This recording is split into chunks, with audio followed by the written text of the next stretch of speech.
Bismillahirrahmanirrahim. Malam pertama dan sisa di alam kubur. Jika Utsman bin Affan berdiri di pemakaman, beliau menangis hingga air mata membasahi janggutnya. Beliau ditanya, jika disebutkan surga dan neraka engkau tidak menangis, akan tetapi mengapa jika mengingat kubur engkau malah menangis? Utsman bin Affan menjawab, Rasulullah SAW pernah bersabda, kubur adalah tempat persinggahan pertama dari rentetan perjalanan akhirat. Jika seorang selamat darinya, maka akan mudah menempuh perjalanan yang berikutnya. Namun jika ia tidak selamat, maka akan sulit menempuh perjalanan yang berikutnya. Dalam kitab Sahih Muslim, terdapat hadis dari Al-Bara bin Azib radhiyallahu anhu. Beliau membicarakan mengenai firman Allah Ta'ala. Allah meneguhkan iman orang-orang yang beriman dengan ucapan yang teguh itu di dalam kehidupan di dunia dan akhirat. Dan Allah menyesatkan orang-orang yang zalim dan memperbuat apa yang Dia kehendaki. Quran Surat Ibrahim ayat 27. Al-Bara bin Azib mengatakan, ayat ini turun untuk menjelaskan adanya siksa kubur. Hadis riwayat Muslim. Dari Abu Hurairah, Rasulullah SAW bersabda, jika salah seorang di antara kalian selesai tasyahud akhir sebelum salam, mintalah perlindungan pada Allah dari 4 hal. Pertama, siksa neraka jahanam. Kedua, siksa kubur. Ketiga, penyimpangan ketika hidup dan mati.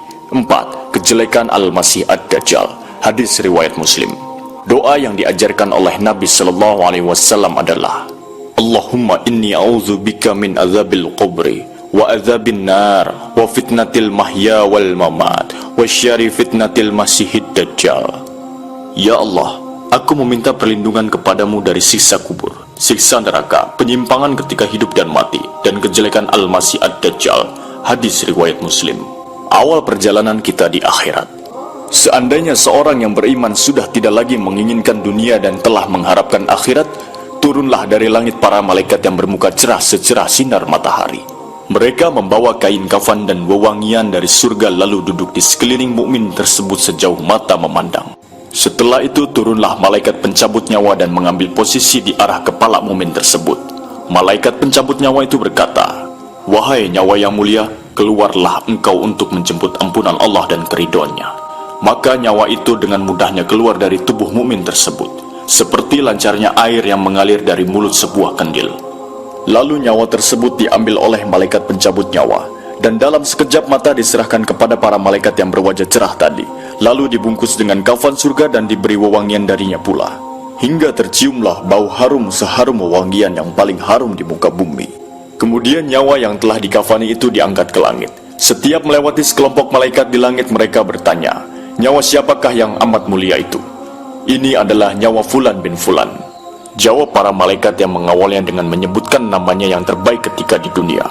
Sesampainya di langit dunia, mereka meminta izin untuk memasukinya, lalu diizinkan. Maka seluruh malaikat yang ada di langit itu ikut mengantarkannya menuju langit berikutnya, hingga mereka sampai di langit ketujuh. Di sanalah Allah berfirman, tulislah nama hambaku ini di dalam kitab Liyin, lalu kembalikanlah ia ke jasadnya di bumi, karena darinya lah aku ciptakan mereka, dan kepadanya lah aku akan kembalikan, serta darinya lah mereka akan kubangkitkan. Lalu nyawanya tersebut dikembalikan ke jasadnya di dunia. Lantas datanglah 2 malaikat yang memerintahkannya untuk duduk. Mereka berdua bertanya, siapakah Rabbmu? Rabbku adalah Allah, jawabnya. Mereka berdua kembali bertanya, apakah agamamu? Agamaku Islam, sahutnya. Mereka berdua bertanya lagi, siapakah orang yang telah diutus untuk kalian? Beliau adalah Rasulullah SAW, jawabnya. Dari mana engkau tahu? Tanya mereka berdua. Aku membaca Al-Quran lalu aku mengimaninya dan mempercayainya. Tiba-tiba terdengarlah suara dari langit yang menyeru, hambaku benar. Maka hamparkanlah surga baginya, berilah dia pakaian darinya, lalu bukakanlah pintu ke arahnya. Maka menghembuslah angin segar dan harumnya surga. Lalu kuburannya diluaskan sepanjang mata memandang. Saat itu datanglah seorang pemuda asing, yang amat tampan memakai pakaian yang sangat indah dan berbau harum sekali. Seraya berkata, bergembiralah, inilah hari yang telah dijanjikan dulu bagimu. Mukmin tadi bertanya, siapakah engkau? Wajahmu menandakan kebaikan.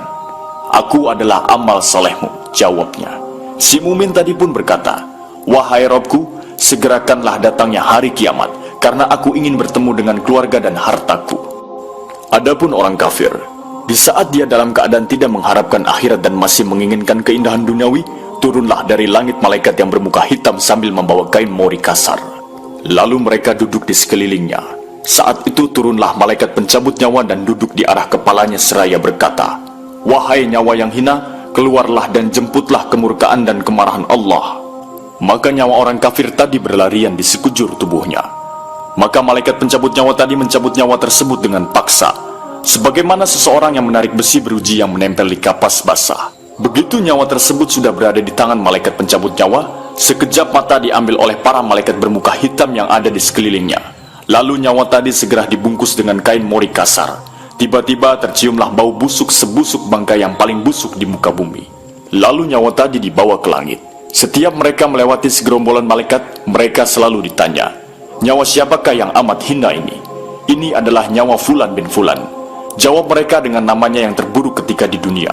Sesampainya di langit dunia, mereka minta izin untuk memasukinya, namun tidak diizinkan. Rasulullah membaca firman Allah, "Tidak akan dibukakan bagi mereka orang-orang kafir pintu-pintu langit dan mereka tidak akan masuk surga sampai seandainya unta bisa memasuki lubang jarum sekalipun." Quran Surat Al-A'raf ayat 40. Saat itu Allah berfirman, "Tulislah namanya di dalam sijin di bawah bumi." Kemudian nyawa itu dicampakkan dengan hina dina.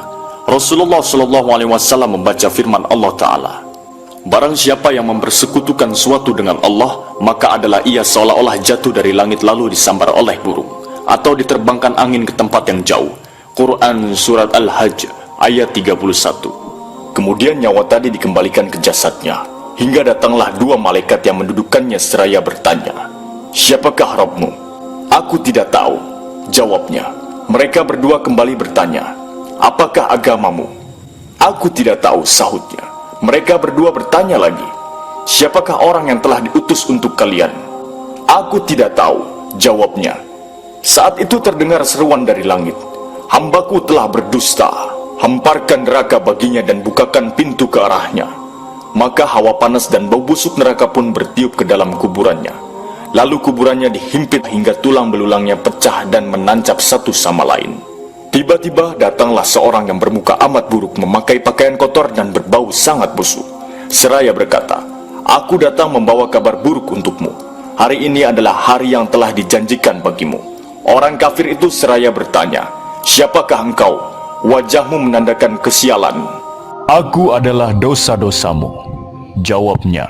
"Wahai Robku, janganlah engkau datangkan hari kiamat," seru orang kafir tadi. Itulah dua versi kehidupan orang yang telah masuk liang kubur. Jika kita menginginkan untuk menjadi orang yang dibukakan baginya pintu ke surga dan diluaskan liang kuburnya seluas mata memandang, maka kita berusaha untuk memperbanyak beramal soleh di dunia. Maka mari kita manfaatkan kehidupan dunia yang hanya sementara ini untuk benar-benar beramal soleh. Semoga kelak kita mendapatkan kenikmatan di alam kubur serta dihindarkan dari siksa kubur di dalamnya. Amin. Semoga video ini dapat mengingatkan kita akan kematian, dan kita dapat memperbaiki amal-amal kita untuk bekal kita kelak. Terima kasih sudah menonton. Dukung channelnya, subscribe, like, komen, dan share.